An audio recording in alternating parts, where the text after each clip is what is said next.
Halo semuanya, kembali lagi di channel Deus Official. Kali ini saya mau berbagi share pengalaman sebagai sales maupun telemarketing ya. Sebagai sales lah ya, sebagai sales. Pokoknya kalian yang sedang berkecimpung di dunia persalesan ya, baik motor, finance, ataupun produk di perusahaan mana aja yang sebagai sales itu manfaatin. eh, Pokoknya kalian, saya tahu pikiran kalian. Pertama yang saya rasakan itu ketika jadi sales ya, kesabaran kita sangat diuji. Pikiran kita benar-benar sangat diuji. Kenapa? Karena kita setiap hari bertemu dengan customer yang berbeda-beda dengan prinsip maupun karakternya. Ada karakter yang sering marah, ego. Kalau kita lagi hoki dapat customer yang baik, lapang dada gitu. Oke mas, oke mas. Nah, kalau customer seperti itu harus dijaga benar-benar. Apalagi di follow up itu kalau bagus lagi di follow up si customer kayak gitu. Tapi kalau misalnya ada customer yang sering marah maupun ego, di situ kemampuan kita sangat diuji sebagai sales. Kenapa? Karena yang saya rasain ya sekarang, karena saya bukan di bagian sales lagi ya. Dulu saya sebagai sales itu selama 6 tahun ya. Yang paling menonjol itu selama 3 tahun di PT Home Credit Indonesia ya. Saya pernah kerja di situ sebagai sales, bukan telemarketing ya, sebagai sales produk asosiasi ya. Jadi saya itu dulu menjual handphone ya, titian handphone, kulkas, AC, mesin cuci, terus furniture, mebel ya segala macam ya, elektronik elektronik yang bisa dicicil ya. Dulu saya kerja di situ selama 3 tahun dan alhamdulillah ya, alhamdulillah selama kerja di situ saya nyaman ya, nyaman ya, nyaman. Kenapa? Karena saya menikmatinya. Karena saya menikmatinya.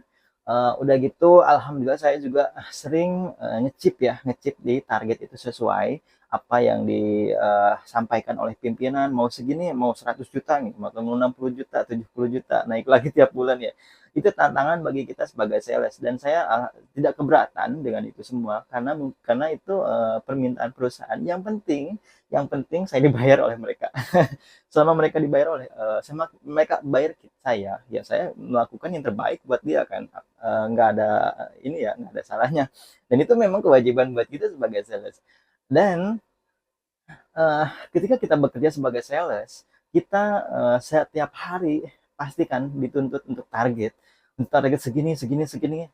Ketika kamu masuk pagi hingga sore, ketika perjalanan itu ya, perjalanan itu dari pagi sampai sore kita ngepush terus customer, ada customer sering marah nih, datang kan, mbak gini gini gini gini gini gini, akhirnya kalau kita sebagai finance atau leasing ya, terus pengajuannya dia itu ditolak ya, pasti mereka akan merasa dirugikan waktunya.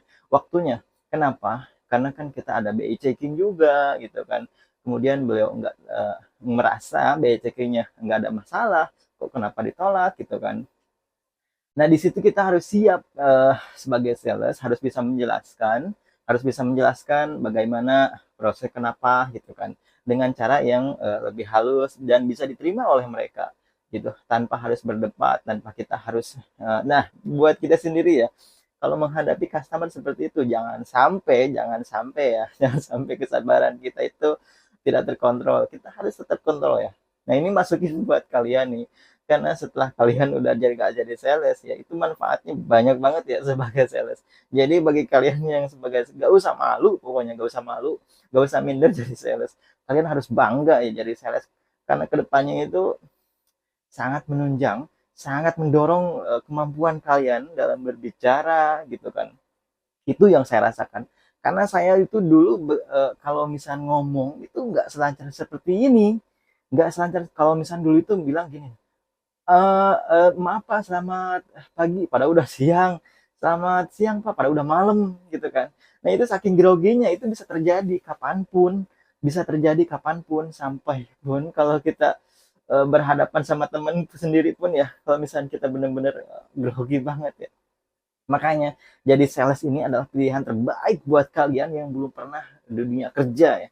Saya sampaikan lagi ini ya, menurut saya, dalam meningkatkan kemampuan skill dalam penjualan ya, strategi gitu. Ini yang sangat saya sih mahal sih, Karena untuk mengembangkan diri sendiri itu nggak ada orang lain, nggak bisa orang lain harus kita nggak bisa ya disetirin orang lain ya, nggak bisa.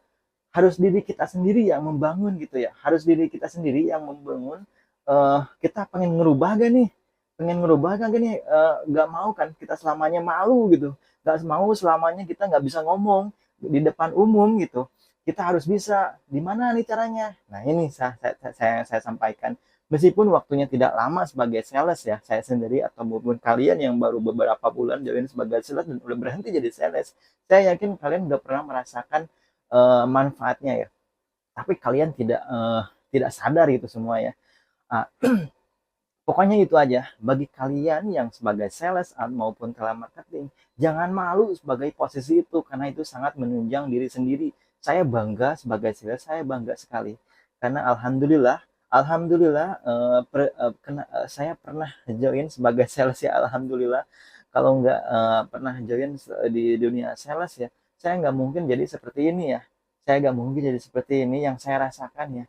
Mungkin ngomong saya nggak kayak gini gitu, sedangkan waktu tetap berjalan, detak detuk ya tetap berjalan tiap harinya, dan kita masih ada di posisi paling bawah gitu, sedangkan teman-teman sekolah kita udah posisinya udah maksudnya di atas. Itu bukan hal kekayaan ya, tapi pengembangan diri sendiri gitu. Mulai kok teman saya apa ya, setiap tahunnya ngomongnya itu selalu masih lancar gitu, terus tahun kedepannya si A, tahun kecilnya si C makin berkembang, kok saya masih ini aja gitu kan. Mungkin dari segi pengalamannya berbeda perjalanannya. Kita selalu besok aja deh, besok aja deh, nanti aja deh, aku gak mau deh jadi sales, gak mau, aku pengen kerja ya kerja jadi ini aja deh gitu kan, nggak mau hal-hal yang lain gitu ya. Nah, aku nggak apa ya, nggak membatasi hanya di dunia sales aja ya, nggak di sales aja. Itu pengembangan diri bisa dilakukan sendiri juga di rumah. Tapi kalau kita beda ya. Kita antara digaji sama nggak digaji itu beda loh levelnya. Kalau misalnya kita nggak digaji ya, misalkan kita belajar di rumah aja deh, kayak gini, tapi ada saatnya kita itu mengeluh gitu, ada saatnya kita males, akhirnya tuh nggak ketumpuk, malesnya itu ketumpuk, akhirnya kita berhenti untuk seperti itu. Jadi kita nggak konsisten, terkecuali kalau kita kerja di perusahaan orang lain dan kita dibayar, dan juga kita ada tuntutan harus seperti itu. Maka karena tiap hari kita melakukan seperti itu, penjualan ya sebagai sales, itu lambat laun tanpa kita sadari kepribadian kita itu akan terbentuk dalamnya ya, bukan luarnya, terbentuk. Oke, segitu aja ya masukan dari saya, nggak lama-lama karena kalau terlalu lama pasti pasti ngantuk kan, males juga nontonnya. Oke, segitu aja. Bagi kalian yang masih jadi di dunia sales, semangat, dan batik udah selesai nih, pokoknya harus semangat ya, harus semangat. Gitu aja yang saya sampaikan. Jangan lupa subscribe agar channel ini tetap berkembang, dan saya juga udah lama nih ngupload, baru hari ini karena saya tuh fokus di media sosial yang lain lah. Terima kasih buat kalian ya. Jangan lupa hari ini